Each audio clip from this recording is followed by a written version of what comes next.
Did you know that while the Roman legions marched across lands, conquering territories, an invisible force ruled the seas, deciding the fate of the greatest empire in history?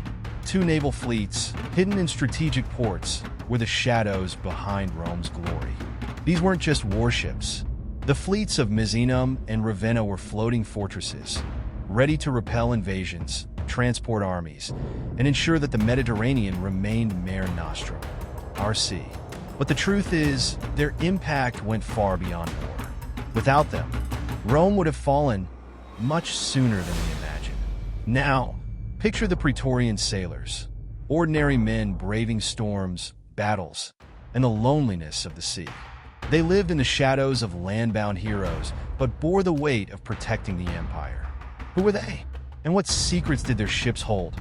Why did entire ships vanish without explanation? What betrayals and intrigues unfolded across the waters of the Mediterranean? And how did these fleets, so crucial to Rome, become relegated to historical obscurity? These fleets were not just warships. They were the backbone of Roman maritime power, ensuring that the legions received supplies and reinforcements while defending the Mediterranean from invaders. Misenum, at the heart of the empire, and Ravenna, in the strategic north, not only kept Rome safe but also allowed the empire to expand its borders. Without them, many of Rome's conquests and victories simply wouldn't have been possible. In today's video, we'll explore how these two fleets shaped the destiny of the greatest empire of antiquity. We'll uncover their origins, understand the crucial role of the sailors who braved battles and storms to keep Rome strong, and unravel the mysteries and conspiracies surrounding their history, up to their decline. Get ready for an epic journey across the Mediterranean seas, where every Roman sail was a promise of power and dominance. Fascinated by Rome's secrets? Join us to uncover its epic battles, intrigues, and dramas. Like, subscribe, and hit the bell to never miss out. Your support keeps these stories alive. Be part of our journey through history. After the decisive victory at Actium, the young Emperor Augustus realized that Rome's terrestrial supremacy needed to be matched by an equally formidable dominance at sea. The vast Mediterranean, known as Mare Nostrum, was both a source of wealth and a vulnerability for the empire. Thus, the Praetorian fleets of Misenum and Ravenna were born, two bastions tasked with protecting maritime routes, ensuring supplies, and projecting Rome's power across the seas. Misenum, with its strategic position close to the empire's heart, became the symbol of Rome's naval centrality. Ravenna, located further north, extended Rome's reach into distant, often threatened territories. But the creation of these fleets was more than just a military move. The selection of Misenum and Ravenna wasn't merely geographical, it was political. The port of Misenum defended Rome itself, serving as a showcase of Roman naval might. Its colossal docks and arsenals were a constant reminder to allies and enemies alike of Rome's control over the seas.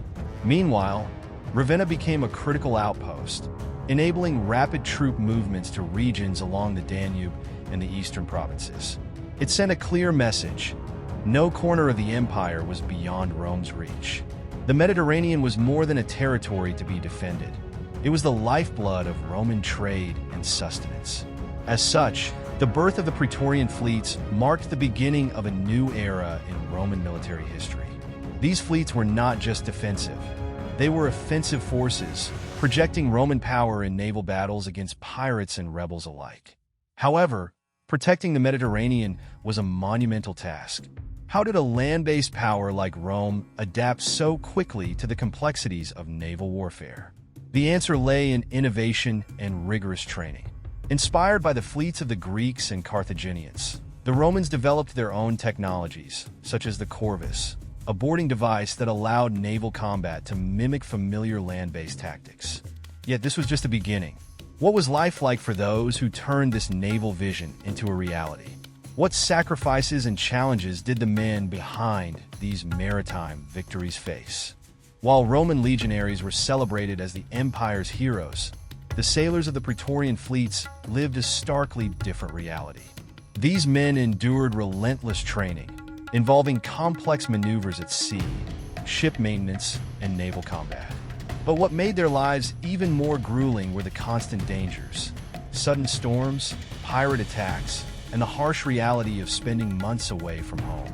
Many sailors came from humble backgrounds or even conquered provinces, and their lives aboard the ships stood in sharp contrast to the glory often associated with the terrestrial legions. The daily grind was exhausting. Their day began at dawn, with tasks ranging from rowing to patrolling the waters.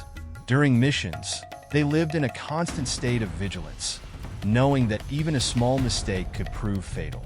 Additionally, camaraderie among sailors was a mix of solidarity and rivalry, shaped by the isolation of their lives at sea. Superstitions also played a significant role. Amulets and rituals were common, especially before major voyages or battles. These practices revealed a more human and vulnerable side to the soldiers of the sea. The Praetorian fleets were more than mere combat units. They served as a critical link between the legions and their supplies. It was their responsibility to transport soldiers, weapons, and provisions to battlefronts, often navigating waters teeming with enemies. Yet, they rarely received the recognition they deserved. Tales of bravery, such as crews defending their ships against barbarian attacks to the last man, show they were as vital as the generals themselves. However, not everything was glory and sacrifice. Tensions between sailors and legionaries often arose, as land soldiers viewed their seafaring counterparts as inferior. These divisions occasionally complicated joint operations. Despite these challenges, the sailors remained steadfast in their duties, often salvaging missions that could have ended in disaster. As they fulfilled their roles, one question loomed over the waves: how did their strategies secure the empire's success? The Praetorian fleets of Misenum and Ravenna were more than maritime protectors. They were silent architects of Roman victory. These fleets played a pivotal role in securing the empire's supremacy by acting as logistical lifelines, transporting legions and resources across vast distances. In wars against Carthage, the suppression of Jewish rebellions, and even in skirmishes with barbarian tribes, the fleets ensured that the Roman military machine operated seamlessly. Without them, the empire's ambitions might have faltered at critical junctures. One of their key contributions was the rapid mobilization of troops. During the Jewish War, for instance, the fleets delivered soldiers and supplies with unmatched efficiency, allowing Roman generals to maintain prolonged sieges. Similarly, their presence in the Adriatic and Aegean seas deterred pirate incursions that could have crippled Rome's supply chains. Misenum became the anchor of operations in the western Mediterranean, while Ravenna extended the empire's influence eastward, protecting critical trade routes and supporting northern campaigns. However, these victories were not without internal strife. The fleets often operated under the shadow of ambitious generals who dismissed their contributions as secondary. This lack of coordination led to moments of crisis, where naval support arrived too late or was underutilized. For instance, during one infamous campaign against the barbarian incursions in the north, the delay of fleet reinforcements nearly resulted in catastrophic losses. Such tensions exposed the fragile balance between the empire's naval and terrestrial forces. Despite these challenges, the fleets adapted. Their captains developed advanced tactics, from deploying smaller, more agile ships for reconnaissance to using larger vessels for amphibious assaults. These innovations not only ensured battlefield success, but also solidified the fleet's role as indispensable elements of Roman strategy. Yet, for all their effectiveness, their operations were shrouded in secrecy. How were these fleets so well informed about enemy movements? And what role did espionage play in their campaigns? These questions lead us to the murkier waters of intrigue and deception. If Rome's power was so visible on the seas, what hidden mechanisms kept its fleets one step ahead of its adversaries? Beneath the polished exterior of Roman naval dominance lay a world of intrigue and espionage. The ports of Misenum and Ravenna were not just military hubs, but also centers of intelligence and clandestine operations. Spies moved through these docks as freely as sailors, gathering information on enemy movements, uncovering plots, and even orchestrating sabotage. This secretive network was crucial in maintaining Rome's edge. ensuring that its fleets rarely sailed into uncharted danger. One of the most intriguing stories involves the mysterious disappearance of a fleet sent to intercept pirate forces in the Aegean. The mission, though officially labeled a failure due to storms, left behind whispers of betrayal. Was it an act of sabotage by insiders within the fleet, or did spies working for foreign powers infiltrate the Roman ranks? These unanswered questions highlight the darker side of maintaining such an extensive naval force. Sabotage and treachery weren't confined to enemies. Political rivalries within Rome often spilled into naval operations, with ambitious senators and generals manipulating fleets to serve their agendas.